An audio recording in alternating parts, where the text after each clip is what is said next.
Hello, Rob from Fountain Pen Journey with a pen review. Now, when we talk about basic affordable pens, you know, we always tend to, these days on various fountain pen channels, my own channel included, I'm also going to give nods out to Chris Rapp 42 and, countless other people who review cheap, mainly Chinese fountain pens. But I think sometimes we have to give a nod to other brands which also provide the world with nice, cheap, affordable fountain pens. Now this is a very, very well-known pen. It's the Parker Vector, available in, rollerballs and as also as a fountain pen. And I really like these pens. I think these are great everyday carry, knockabout workhorse pens that don't cost the earth. They're robust, good writers, and, well, at the end of the day, if you lose one, it's not the end of the world. Think of these as being your version of a ballpoint pen. They're great. So what I'm going to do, I'm going to put a link in the description down below of the pen mail video that I did ages and ages ago now, where I got a massive haul of Parker pens from Amazon because they had a special offer on Parker Jotters and Parker Vector fountain pens, and it was too good to miss because I wanted some pens to use at work, and these fit the bill perfectly. So I'll put a link down to that because you will see the different colours of pens that I got from that pen haul. But this review is only going to focus on the blue version of this Parker Vector pen that I bought. It's plastic.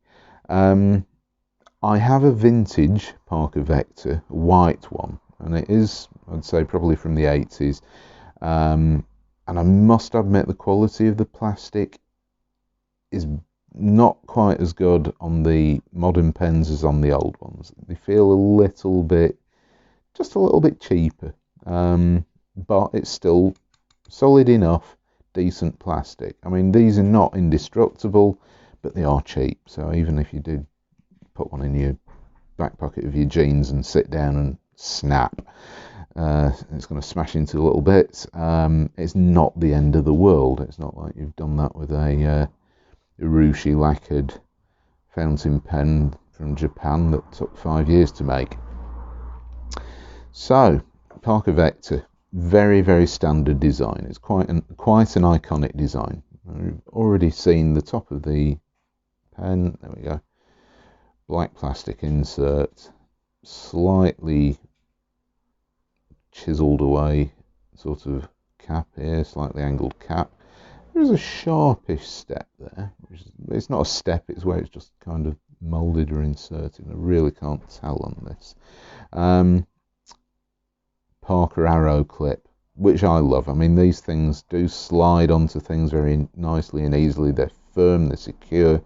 I will point out, if you've got any material which has got lots of holes in it, I'll use my wife's a crochet designer. I'll use a bit of her work as an example. If you've got anything like this, where you've got great big loops of material, these Parker arrow clips are going to go in there okay, but when they come out, it's going to pull away at those, and you're going to end up with all sorts of threads being pulled out of line. So I'm just warning you that these corners of these arrow clips can drag out material and fibres and threads and all the rest of it. So now you know. The pen is absolutely unassuming. It is cylindrical, there's no taper to it. There is a step down at the bottom where you've got this aluminium finial, which is, if I can get this to focus properly, it's going to focus, there we go. It's like, I wouldn't say it's even brushed, it's kind of raw aluminium. Pop cap, easily done with one hand, nice and secure fit. On clip, capped. So these pop off and there really isn't a lot going on inside there. Let me just turn on the flash for you. Yeah, cap liner. And these pens are great because they do not dry out very easily. So they are quite good from that point of view. Useful pens to stick in your office drawers, come back after the weekend, and these will write first time every time. Steel nibs on these pens. Now they are usually available just as a medium, but depending on the seller, the retailer, you will find these also in fine, medium, and sometimes broad. And you've got Parker engraved on there. Now, how do you know what nib size it is? It tells you underneath where the black plastic feed is. Now, try and get this. There you go. M. M for medium, just embossed in there. Notice there's no real obvious visible fins in these black plastic feeds, which is an interesting thing. These nibs are really rather nice, sort of, it's almost got that semi-hooded vibe going on there. They are quite nice.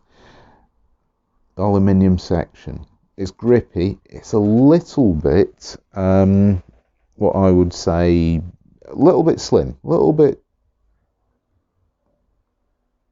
I mean the diameter is not huge. It's, if you've got great big fat fingers, this is going to feel a little bit slim to you.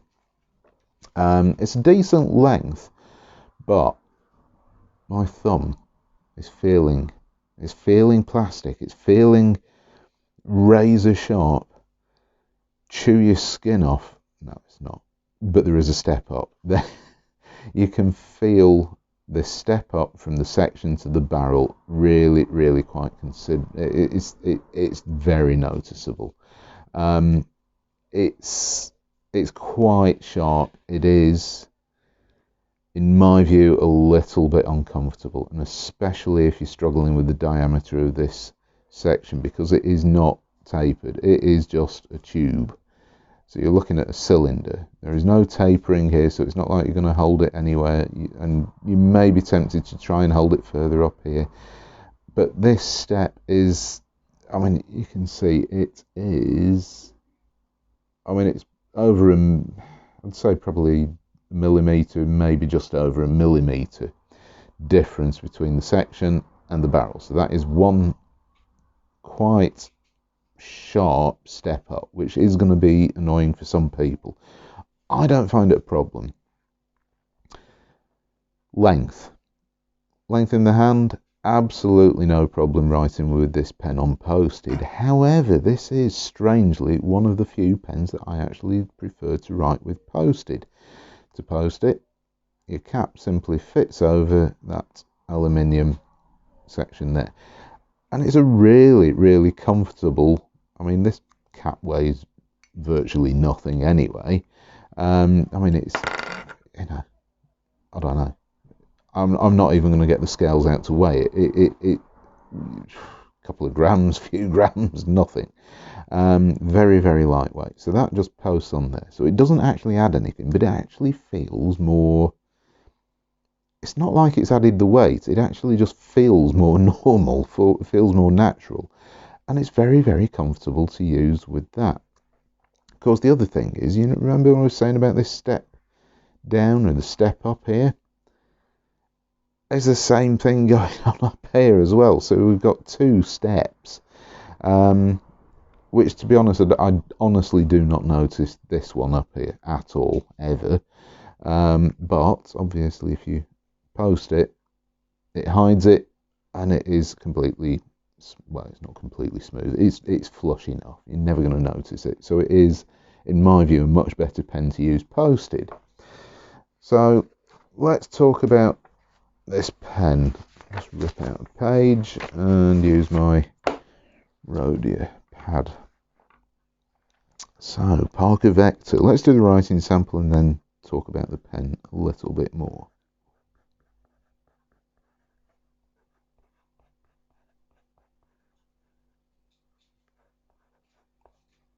Oops, medium. So it's medium steel nib.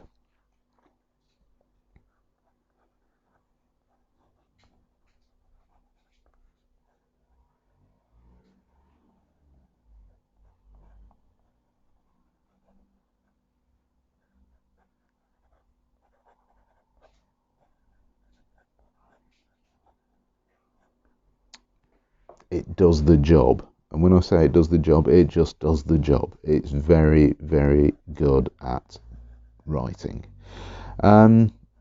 It's a stiff old steel nib. There is no line variation, so forget about that. But it writes perfectly well. And these nibs I have found to be consistent out of the box, which is absolutely smashing. Lamy Safari, looking at you again. And these are decent wet nibs. Really, really good. No flow issues ever. And they're wet. So the flow is good, the nibs are wet, and they do the job really, really well. As far as the ink goes, now, this is the only downside. Parker pens take, blimey, nearly used up another ink cartridge in this. This is showing how much I've been writing with these pens. This cartridge system that these Parker pens have, same as many of the other ones, they are proprietary Parker fountain pen cartridges that you need to use. So, bit annoying because I don't like proprietary filling systems. I find that it's annoying, especially if you don't get a converter sold with the pen. It's always an additional cost, and converters often, retail for around £6. You're talking the cost of half of a pen and more. I mean, these pens, there's no point buying a converter. Ink cartridges, these things, I refill them.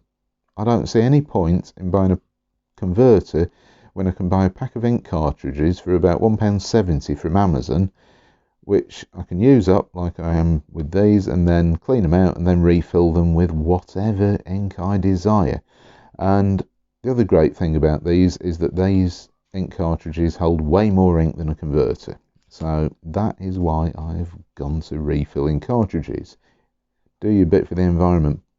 Reduce, reuse, recycle and all that. So, excellent writers. Affordable. They do the job. What do I reckon? The good points? Well, the good points. These are really affordable pens. They're robust. They're not bomb-proof, but they are very, very reliable. Good range of colours available. There are different nib widths, sizes available. Classic design. Downsides. The step up. Let's just talk about this again. That is quite annoying for some people. The brushed, well, it's not even brushed, but it's a matte finish to the section. No problem with this slipping whatsoever. It's great. It does the job. No problem. Section is a little bit on the narrow, slim side.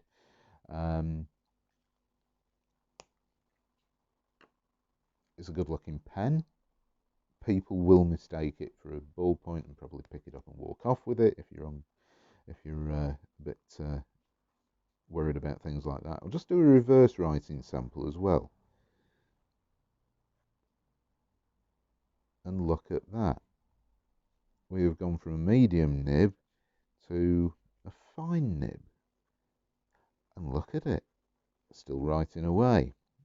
This is one of the absolute best pens I've found which works well with reverse writing.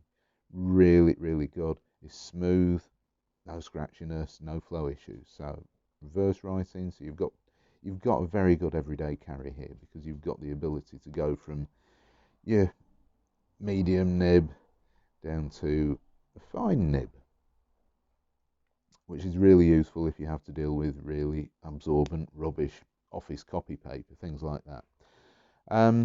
So there's a lot going for these pens.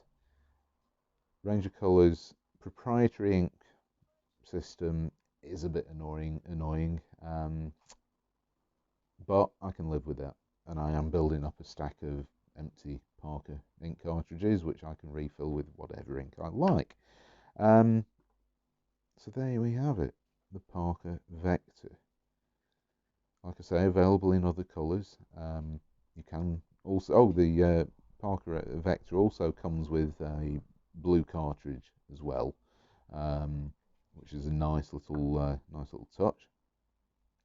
You can get a stainless steel version of this pen, all metal sort of stainless steel, which I'm kind of toying with because I do like these pens, and I don't know. To me, these pens just bring back memories of pens in the 1980s that I used to use then, which weren't fountain pens; they were ballpoints. Shock. Um, so I hope you found this video interesting. Thank you very much for watching, and I shall see you next time. Bye.